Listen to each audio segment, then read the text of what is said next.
Hi friends, today we will discuss about elegy. What is the definition of elegy and what are the characteristic features of elegy? मैंने पिछले जो syllabus analysis का video बनाया था उसमें आपके लिए एलईजी के बारे में थोड़ा बहुत बताया था। अगर आपने वो वीडियो जो नहीं देखी है तो जाकर देखें। वीडियो जो आपको पसंद आती हैं तो उसको लाइक करें और अपने फ्रेंड्स के साथ शेयर करना ना भूलें। So let's start the video. First of all, we will see the definition of elegy. First, the first question which arise in your mind is that what is an elegy? Elegy होती क्या है? तो मैंने आपको last video में बताया था कि एलिजी एक शोक गीत होता है जो किसी के मरने पर, स्पेशली मरने पर, उसके चले जाने के दुख में लिखा जाता है। So elegy is a song or poem expressing sorrow or lamentation, especially for one who is dead. So जो मैंने आपके लिए बताया था कि किसी के मर जाने पर, who is dead, कोई मर गया है, उसके खो जाने के, उसके चले जाने के गम में जो पोएम लिखी जाती है, जो सॉन्ग लिखा जाता है, उसे एलिजी कहते हैं। इट इज पेंसिव और reflective poem that is usually nostalgic और मेलनकली। ये जो एलिजी होती है पेंसिव और रिफ्लेक्टिव पोएम होती है। पेंसिव होगी ही क्योंकि जो आदमी चला गया है उसके बारे में विचार करके, उसके बारे में सोचकर आप दुखी हो रहे हो और तब आप इस पोएम को लिख रहे हो। That is why elegy is pensive और रिफ्लेक्टिव एंड यूजुअली नॉस्टैल्जिक और मेलनकली। मेलनकली मीन्स उदासीनता। आप उदास हो जाते हो जब आपका कोई प्रेमी, कोई चाहने वाला, चाहे वो फ्रेंड हो, फैमिली मेंबर हो, कोई रिलेटिव हो, जब वो डेड हो जाता है तो नॉस्टैल्जिक होना और मेलनकलिक होना, this is a normal thing. So we can say it is a short pensive musical composition. अब ये जो लाइंस हैं इनमें इंग्लिश का एक बहुत ही इंटरेस्टिंग फैक्ट ये होता है कि आपको जो उसके कुछ वर्ड्स होते हैं, हर चीज के कुछ वर्ड्स होते हैं, उन वर्ड्स को पकड़ना होता है। जैसे एलिजी में आपको पकड़ना है एक्सप्रेसिंग सोरो और lamentation, then who is dead. Dead word अगर आता है, एक्सप्रेसिंग सोरो, लेमेंटेशन वर्ड आ रहे हैं, तो आपको एलिजी टिक करना है ऑप्शन में। अगर पेंसिव और रिफ्लेक्सिव मूड की बात की जा रही है, नॉस्टैल्जिक और मेलनकलिक मूड की बात की जा रही है, तो भी आपको एलिजी टिक करना है। And the third point is it is a short pensive musical composition. For example, the examiner can ask you that what is the poetic form in which the poet shows his pensive musical mood or the poet shows his pensive musical composition. अगर ऐसे words paper में आते हैं तो आपको elegy option को टिक करना है। The next point is it is A meditative lyric poem lamenting the death of a public personage और ऑफ ए फ्रेंड और लव्ड वन। अब ये जो पर्सन है जिसके ऊपर पोइट लेमेंट कर रहा है, वो या तो कोई पब्लिक पर्सोनेज हो सकता है, या कोई फ्रेंड हो सकता है, या लव्ड वन हो सकता है, कोई रिलेटिव हो सकता है, कोई आपका फास्ट फ्रेंड हो सकता है। और एक पोइट हुए हैं इंग्लिश के जिन्होंने, शायद ओलिवर गोल्डस्मिथ की वो पोइम है जिसमें उन्होंने एक पेट कैट के ऊपर एलिजी लिखी है। Elegy written on the death of a cat. तो ये ओलिवर गोल्डस्मिथ के द्वारा लिखी गई एक पोइम का नाम है। तो एलिजी किसी भी, हालांकि वो सटायरिकल पोइम है, वो जो एलिजी लिखी गई है वो सटायरिकल है। ये जो एलिजी होती है सटायरिकल नहीं होती है, और ये किसी पर्सन के लिए लिखी जाती है, वो आपका फ्रेंड, कोई रिलेटिव, कोई लव्ड वन हो सकता है। So the key points are, the key words are sorrow, lamentation, dead person, nostalgic और melancholy, pensive और reflective। आपको ऐसे ही छोटे छोटे वर्ड्स को अपने माइंड में रखना है। ये जो, क्योंकि कई बच्चे तो लाइन्स याद कर लेते हैं पूरी, बट कई स्टूडेंट्स ऐसे होते हैं जो पूरी लाइन्स याद नहीं कर पाते, तो उनको ये जो वर्ड्स हैं इनको बार बार देखना चाहिए। कई बार ये जो क्वेश्चंस हैं ये इन वर्ड्स के आधार पर ही हो जाते हैं। मैं व्हाट्सएप ग्रुप पे क्वेश्चंस डालूंगा एलईजी से रिलेटेड, तो आप उसमें देखेंगे ऐसे कुछ वर्ड्स के द्वारा ही पता चल जाता है what is the answer of any question. Further if we will discuss about characteristics of elegy, first point is कि जो क्लासिकल लिटरेचर था, ये जो एलईजी है ये जब क्लासिकल लिटरेचर में लिखी जाती थी तो इसका कोई स्पेसिफिक सब्जेक्ट नहीं होता था।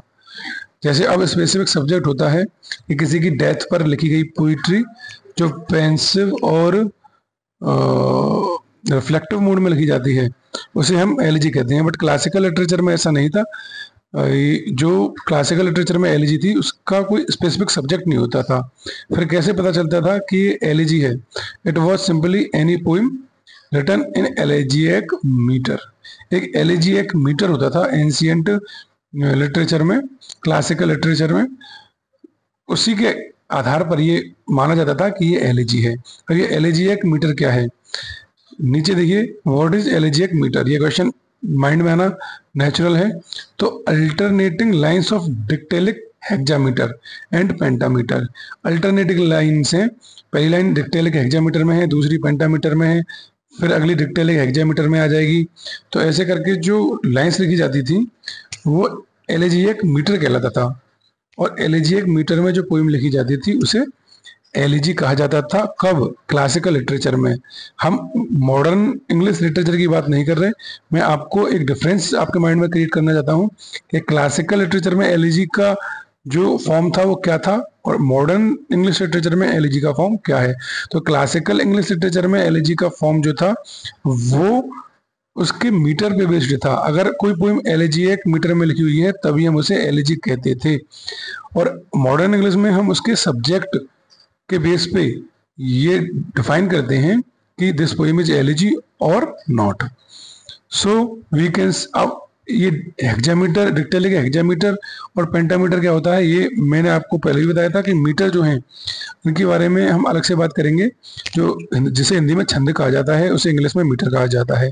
तो जो मीटर है उसके ऊपर मैं अलग से वीडियो लेके आऊँगा क्योंकि ये थोड़ा लेंदी टॉपिक हो जाता है, इसलिए मैं इसमें इंक्लूड ना करके अलग से आपको पढ़ाऊंगा। So don't worry about metre. अभी आपको बस यही याद रखना है कि जो एलेजिएक मीटर होता था वो डिक्टेलिक हेक्सामीटर और पेंटामीटर का अल्टरनेशन होता था। सो वी कैन सी दो सम क्लासिकल एलिजीज वर लेमट्स, मेनी अदर वर लव।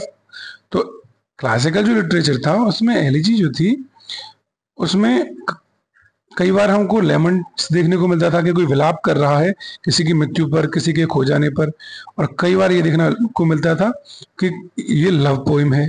तो एलेजी लव पोइम के रूप में भी लिखी जाती थी क्लासिकल लिटरेचर में। तो सर अब क्या किया जाता है, अब कैसे लिखी जाती है?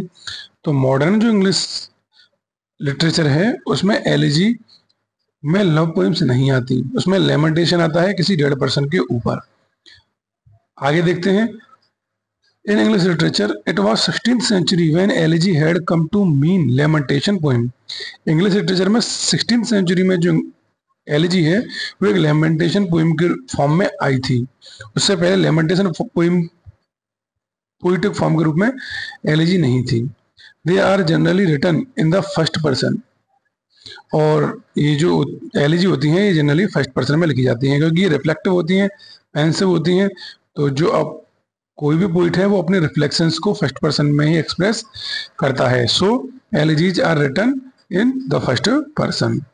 We see that elegies end on a somewhat hopeful note.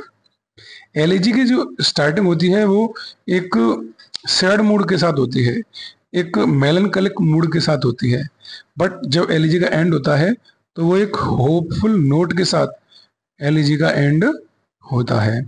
With the poet reconciling him or herself to the death and ultimately discovering some form of consolation.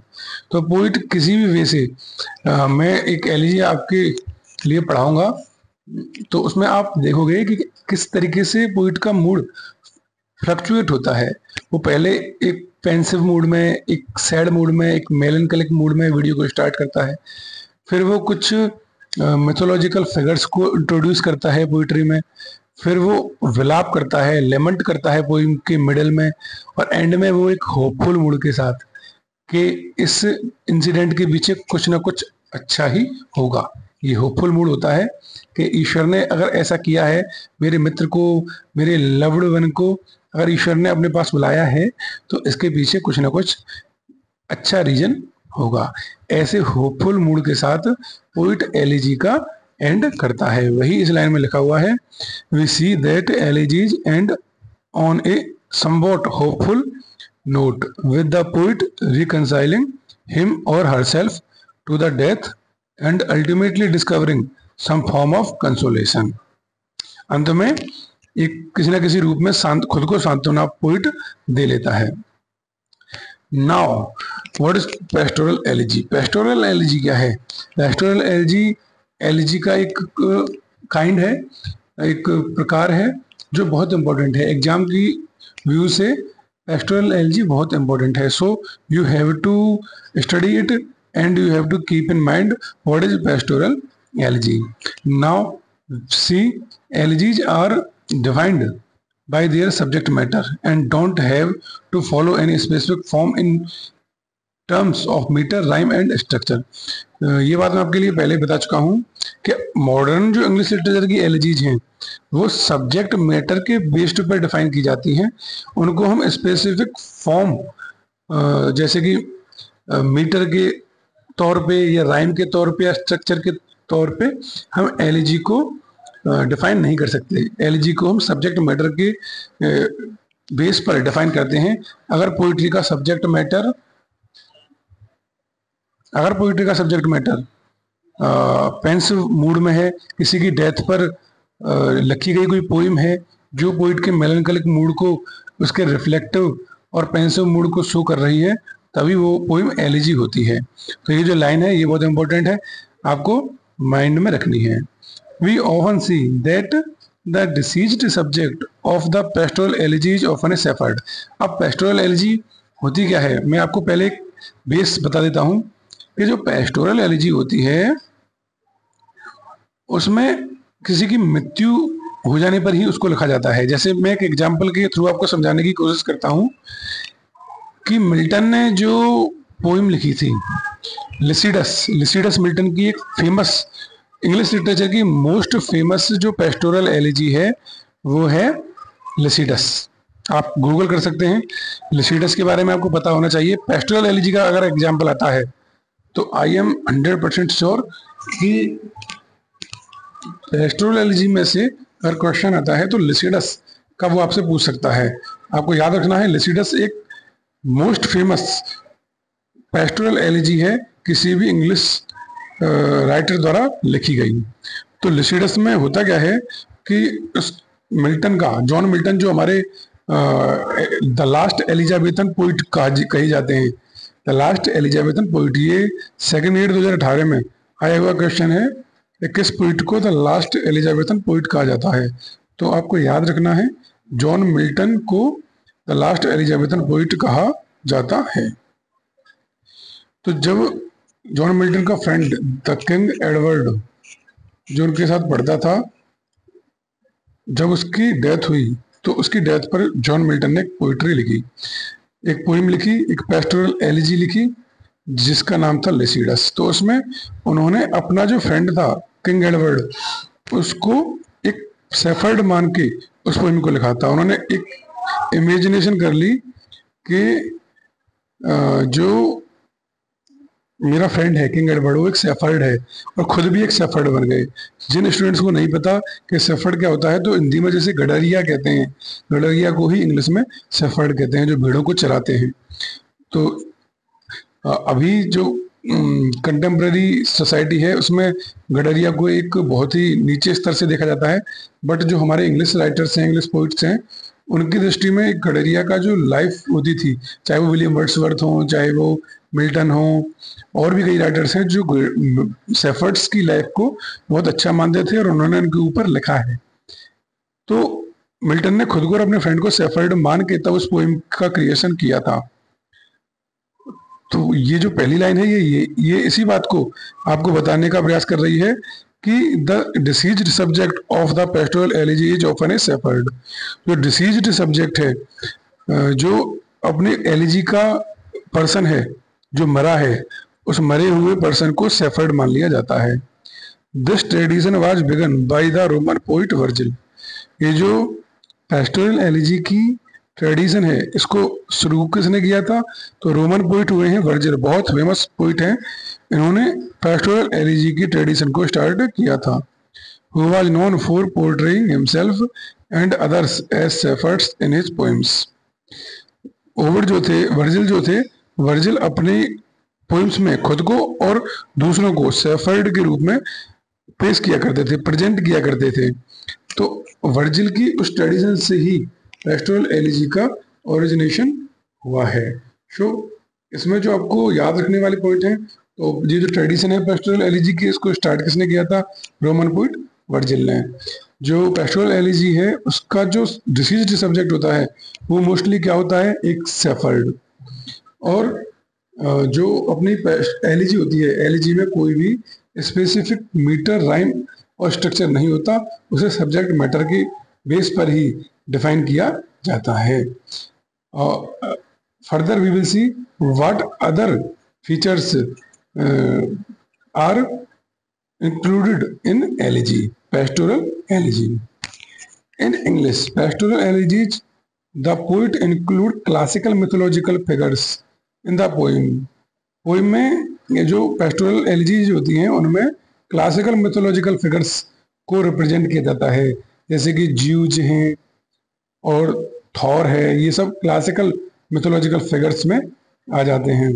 दस they pay homage to its ancient roots. और इस प्रकार से जो writer है वो pastoral elegy की जो एंशियंट रूट्स हैं उनके लिए एक श्रद्धांजलि अर्पित करता है। किस तरीके से? जब वो अपनी एलिजी में, पेस्टोरल एलिजी में क्लासिकल मिथोलॉजिकल फिगर्स को रिप्रेजेंट करता है। Pastoral elegies typically begin with an expression of the poets grief. सबसे पहले पेस्टोरल एलिजी में क्या होता है? जब वो पोइम शुरू होगी तब उसमें एक्सप्रेशन होगा पोइट के ग्रीफ का। पोइट दुख में है और वो अपने दुख को एक्सप्रेस करता है सेफर्ड के रूप में। Move on to contemplate death and mortality.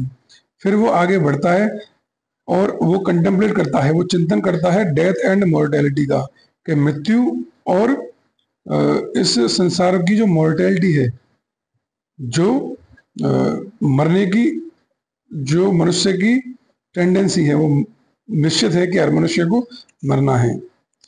तो ये जो मॉर्टेलिटी और डेथ है, इनके ऊपर पोइट कंटेम्पलेट करता है। फिर आगे, and with the poet coming to peace with death by acknowledging it as integral to the immaculate unstained beauty of nature. और फिर पोइम एंड कैसे होती है? जो पोइट होता है वो अपने माइंड को शांति प्रदान करता है बाय एक्नॉलेजिंग, यह मानकर कि ये जो डेथ है ये इंटीग्रल है to the immaculate unstained beauty of nature. जो नेचर की बेदाग जो सुंदरता है, नेचर की जो बेदाग सुंदरता है, उसका ये एक इंटीग्रल पार्ट है। क्या? डेथ। सो कहने का मतलब यहाँ पे ये है कि डेथ जो है वो कंपलसरी है, उसको टाला नहीं जा सकता। पोइट इस बात को एक्नॉलेज करता है और यह मानकर, यह समझकर वह अपने माइंड को पीस प्रदान करने की प्रयास करता है, अपने माइंड को शांति प्रदान करने का प्रयास करता है।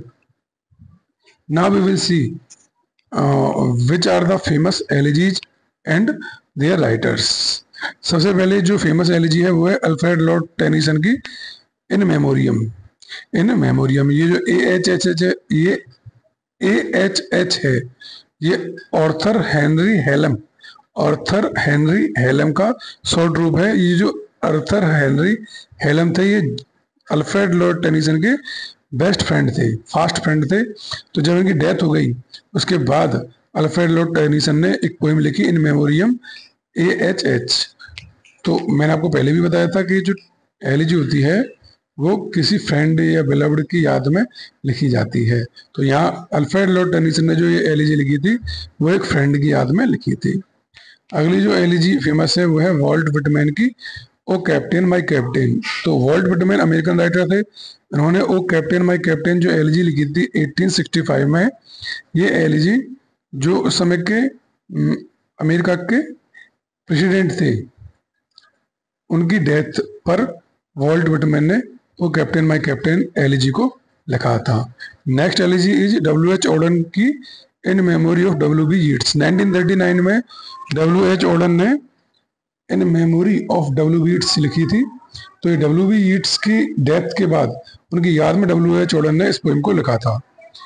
पर PV शैली जो थे उन्होंने एडोनाइस लिखी थी। PV शैली ने ये जो पोएम लिखी थी ये कीट्स की डेथ के बाद लिखी थी। Next elegy is the Thomas Gray's elegy written in the country churchyard. इसकी बात हम अगले पेज पर करेंगे। थॉमस ग्रे की elegy written in the country churchyard, John Milton की लिसिडस, शैली की एडोनाइस और मैथ्यू अर्नोल्ड की थायरिसिस। ये जो पोएम है ये सारी पेस्टोरल एलिजी हैं। तो ये पेस्टोरल एलिजी भी आपके लिए करा दी गई हैं, इनको ध्यान से आपको करना है, याद रखना है। पेस्टोरल एलिजी बहुत इंपॉर्टेंट हो जाती हैं आपके एग्जाम के व्यू से। तो जॉन मिल्टन की लिसिडस, थॉमस ग्रे की elegy on a country churchyard, शैली की एडोनाइस और मैथ्यू अर्नोल्ड की लिसिडस, ये सभी क्या हैं? ये सभी पेस्टोरल एलिजीज हैं। Thank you very much.